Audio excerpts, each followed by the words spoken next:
नमस्कार दोस्तों, आप सभी का स्वागत है हमारे YouTube चैनल पे। तो आज हम लोग जिस टॉपिक के ऊपर बात करने वाले हैं वो है, जैसे आप स्क्रीन पे देख भी पा रहे हैं, China is no longer number one. But ये स्टेटमेंट किस चीज को डिपिक्ट कर रहा है? तो आप इस बात को समझें कि हम यहाँ पर जो बात कर रहे हैं, China is no longer number one, that is in respect to demographic profile, population के रिस्पेक्ट में। इंडिया अब चाइना को सरपास कर चुका है पॉपुलेशन के रिस्पेक्ट में। तो यहाँ पर अब एक्सपर्ट्स का क्या कहना है? क्या इंडिया की पॉपुलेशन उसके लिए बोन है या बेन है? इंडिया की इतनी बढ़ती पॉपुलेशन इंडिया की प्रोस्पैरिटी में ऐड करेगी या फिर रिसोर्सेज और ज्यादा क्रंच हो जाएंगे? तो आज हम लोग इस सेशन के अंदर इन्हीं सब बातों को समझने वाले हैं। हमारे साथ बने रहिएगा और एंड तक इस पूरी वीडियो को देखिएगा, ये आपके लिए काफी ज्यादा नॉलेजेबल होने वाली है। तो चलिए अपनी इस सीरीज को शुरू करते हैं। तो सबसे पहली बात यहाँ पे एक्सपर्ट्स के थ्रू जो बोली जा रही है कि with a mix of right policies, जब राइट पॉलिसीज होती हैं किसी भी गवर्नमेंट के थ्रू किसी भी नेशन के अंदर, तो बहुत ज्यादा प्रोस्पेक्टिव्स बढ़ जाते हैं, वहां की डेमोग्राफिक एडवांटेज बढ़ जाती है रादर देन डेमोग्राफिक डिजास्टर से। मतलब पॉपुलेशन बढ़ना उन देशों के लिए काफी ज्यादा एडवांटेजियस हो सकता है रादर डिजास्टर से। चाइना इस 2023 ईयर के अंदर जो बैटन है मोस्ट पॉपुलस कंट्री का, वो इंडिया को देने वाला है।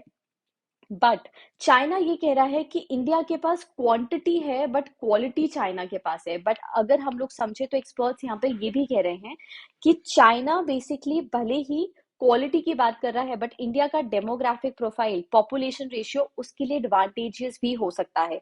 कंट्री जो है वो फोकस कर रही है अपने डेमोग्राफिक डिविडेंड के अंदर।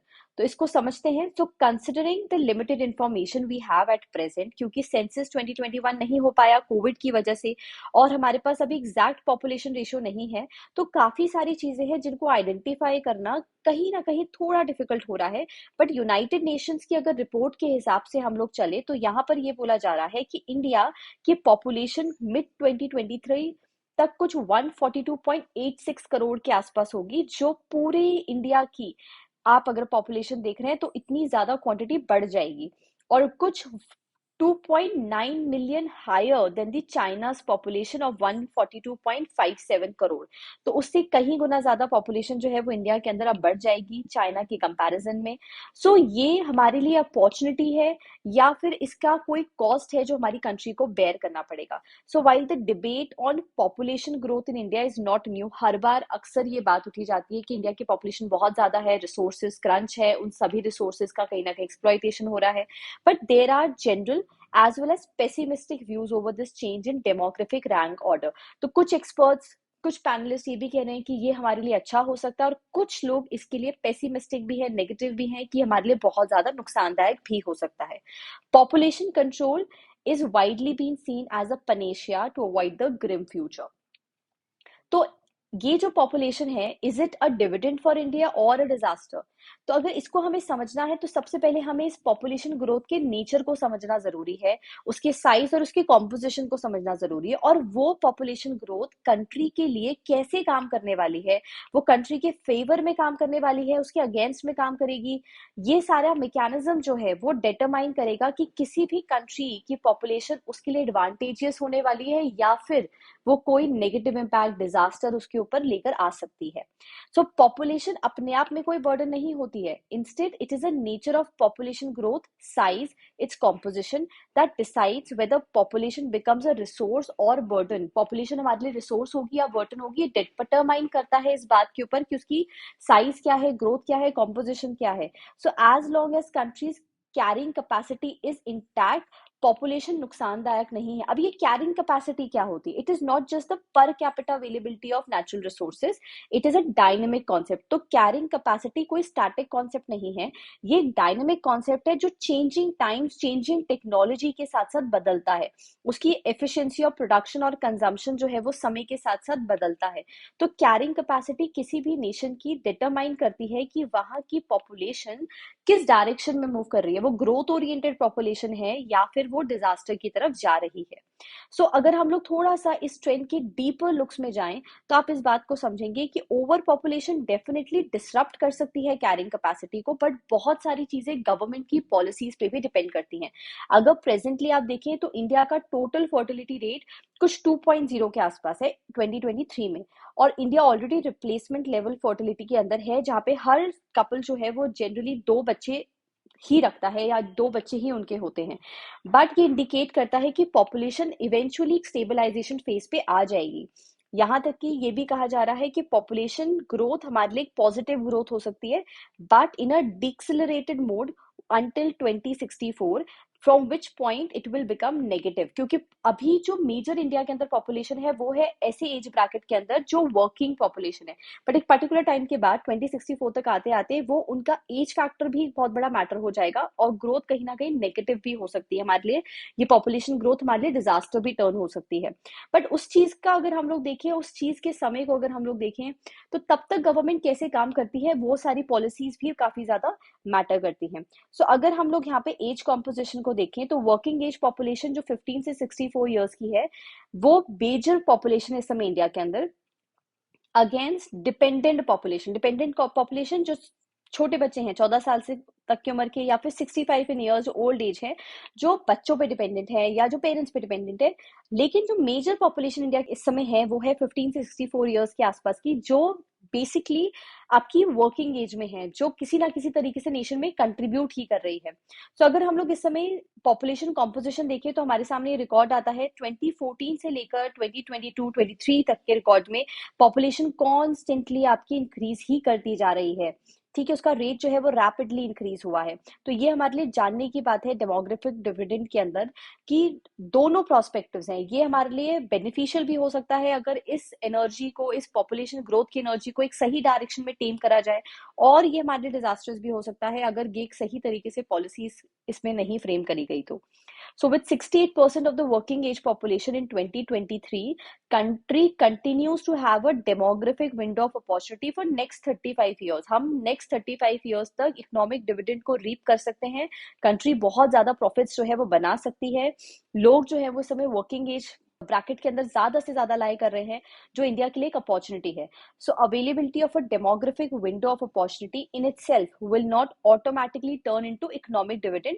Country needs to work for them. तो कंट्री को कुछ ऐसे मैकेनिज्म्स बिल्ड करने पड़ेंगे जिससे उसकी पॉपुलेशन उसके लिए बेनिफिट बन जाए। तब ये चीज ना आए सामने, ये काउंटर ना हो कि भाई इतनी पॉपुलेशन है इस वजह से कंट्री को नुकसान होना पड़ता है, तो उसका डेमोग्राफिक बोनस जो है वो ही इंक्रीज हो जाए। 4 ऐसे फैक्टर्स होते हैं जो demographic bonus to economic dividend के अंदर ट्रांसलेट हो सकते हैं। सबसे पहले एम्प्लॉयमेंट, मैक्सिमम पॉसिबल एम्प्लॉयमेंट हो, लोग काम करें, इकोनॉमी में कंट्रीब्यूट करें, बेस्ट पॉसिबल एजुकेशन हो, स्किल्स, हेल्थ कंडीशंस हो, और गवर्नेंस, बेस्ट पॉसिबल गवर्नेंस हो। ये 4 मैकेनिज्म्स जो हैं वो किसी भी डेमोग्राफिक बोनस को इकोनॉमिक डिविडेंड के अंदर कन्वर्ट कर सकते हैं। ये चारों ही फैक्टर्स हमारे लिए काफी ज्यादा इंपॉर्टेंट होते हैं। एम्प्लॉयमेंट या जॉब क्रिएशन किसी भी डेमोग्राफिक बोनस के लिए बहुत ज्यादा इंपॉर्टेंट है। अगर इंडिया चाहता है कि वो एक सफिशिएंट और क्वालिटी जॉब्स को बना पाए वर्किंग एज पॉपुलेशन के लिए, तो उसको टाइम टू टाइम अपनी डेमोग्राफिक डिविडेंड को रियलाइज भी करना पड़ेगा, उसे उसकी रियलिटी को भी समझना पड़ेगा, और जॉब अपॉर्चुनिटीज को भी ज्यादा से ज्यादा क्रिएट करना पड़ेगा। लेकिन ये जॉब अपॉर्चुनिटीज के लिए सबसे इंपॉर्टेंट चीज है कि एक बेस्ट क्वालिटी एजुकेशन हो, स्किल्स जनरेशन हो, और इंश्योर किया जाए healthy life span by the preventing diseases and disabilities are also important channels that translate the demographic opportunity into economic gains. As skilled and healthy workforce is critical. तो किसी भी country के लिए उसका जो ह्यूमन रिसोर्स है वो क्या है? रिसोर्स इज बेसिकली जो लोग उसके यहाँ पे रह रहे हैं, तो उनको बेस्ट पॉसिबल एजुकेशन देना, उनकी हेल्थ कंडीशंस को अच्छा रखना, जिससे वो ज्यादा से ज्यादा कंट्रीब्यूट कर पाए। तो यहाँ पर भी बेटर प्रोडक्टिविटी के लिए इकोनॉमिक एक्टिविटी में एक्सेसिव अमाउंट ऑफ प्रेशर्स जो है वो नहीं होने चाहिए। यहाँ तक कि it also reduces excessive public spending and helps in greater capital creation. Good governance एक बहुत इंपॉर्टेंट फैक्टर है which is reflected through the conscious policies, is another important aspect for reaping demographic dividend, as it helps in creating healthy environment for increasing efficiency and productivity of the population. तो किसी भी population की productivity को increase करना, उसकी efficiency को increase करना, ये बहुत जरूरी है by providing good means, by providing good governance in the nation. opportunities और costs किसी भी country के लिए, उसकी population के लिए, they are the two phases of a one coin. तो रिलेटिवली जिस भी नेशन की यंगर पॉपुलेशन होती है वो हाई सपोर्ट रेशो देती है, वहां पे लेस डिजीज होता है, वो बर्डन नहीं कैरी करते हैं, they are the people who are full of energy and they can contribute more towards the nation. India की अपॉर्चुनिटी है must be looked in comparison to, अगर हम बाकी नेशंस के कंपैरिजन में देखें तो उन नेशंस के कंपैरिजन में इंडिया इस समय बहुत ही अपॉर्चुनिटी स्टेट के अंदर है, क्योंकि जैसे जापान, चाइना, यूनाइटेड स्टेट्स और भी मेजर इकोनॉमीज के अंदर यहाँ पर ज्यादातर एजिंग पॉपुलेशन देखने को मिल रही है, लेकिन इंडिया में आज भी लार्जर अमाउंट में आपको यंग पॉपुलेशन या वर्किंग पॉपुलेशन जो है वो देखने को मिलेगी। तो इसी कंटेक्स्ट में इंडिया के पास ये पोटेंशियल है कि वो वर्ल्ड वाइड मार्केट बन सकता है, प्रोडक्शन भी और कंजम्पशन के अंदर भी, साथ ही साथ आईटी सेक्टर के अंदर रिलेटिवली बहुत ज्यादा ग्रो कर सकता है। तो हमारी जो डेमोग्राफिक अपॉर्चुनिटी है उसको हम लोग ज्यादा से ज्यादा एक्सप्लॉइट कर सकते हैं, उसका ज्यादा से ज्यादा अच्छे तरीके से इस्तेमाल कर सकते हैं अगर गवर्नमेंट एक अच्छी पॉलिसी लेकर आए। यहाँ तक कि इस वर्किंग एज पॉपुलेशन के अंदर इतना पोटेंशियल है कि हमारी पर कैपिटा जीडीपी को एडिशनल 43% का इंसेंटिव दे सकता है by 2061, provided socio economic and political enabling environment is conducive. ये भी कंडीशंस जो है वो मैटर करती हैं। एट द सेम टाइम जो टोटल फर्टिलिटी रेट है that is less than 1.8%, and therefore drastic population control जो है वो इस समय हो रहा है। आप देखेंगे कि इस समय जो हमारी पॉपुलेशन जो एज कर रही है वो काफी ज्यादा इस समय कम है, which would result in the nation getting old before getting rich. तो ये चीज इंपॉर्टेंट है कि ड्रास्टिक पॉपुलेशन कंट्रोल ना करा जाए, इनफैक्ट अपनी जितनी पॉपुलेशन है उसको नर्चर करा जाए, उसको बेस्ट पॉसिबल पॉलिसीज के थ्रू और स्कीम्स के थ्रू और बेटर प्रोविजन दिए जाए।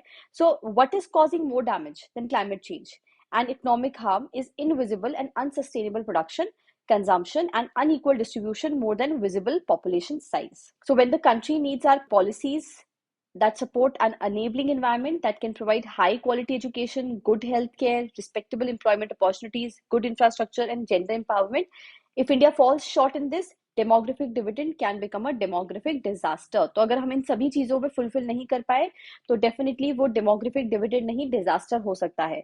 So what is causing more damage than climate change and economic harm is invisible and unsustainable production, consumption and unequal distribution more than the visible population size. तो क्या चीज हमारे लिए ज्यादा डिजास्टर्स हो सकती है उस चीज को भी हमें लुक आफ्टर करना है, और किसी तरीके से अपनी पॉपुलेशन को, हमें इंडिया की गवर्नमेंट को उस पॉपुलेशन को मैक्सिमम पॉसिबल यूटिलाइज करके इकोनॉमी के अंदर कंट्रीब्यूट करने के लिए ही काम करना है। ये हम लोगों ने इसके बारे में समझा कि चाइना इस समय क्यों नंबर 1 नहीं है और इंडिया अब कैसे अपनी पॉपुलेशन का मैक्सिमम पॉसिबल इस्तेमाल कर सकता है, उसको बून बना सकता है रादर देन अ बेन, और किस तरीके से इंडिया के अंदर इस इंक्रीजिंग पॉपुलेशन के साथ भी अपनी इकोनॉमी को भी बूस्ट कर सकता है। तो ये हम लोगों ने समझा इस सेशन के अंदर कि चाइना अब इस समय नंबर 1 क्यों नहीं रह गया है। अगर आपको हमारी ये वीडियो अच्छी लगी हो तो do subscribe us on YouTube, do hit a like button and comment section पे हमें जरूर बताइए कि आप और ऐसी कौन सी वीडियोस हैं जो चाहते हैं जिनके ऊपर हम लोग अपने और सेशंस को लेकर आए। Till then, take care everyone, thank you so much, bye bye.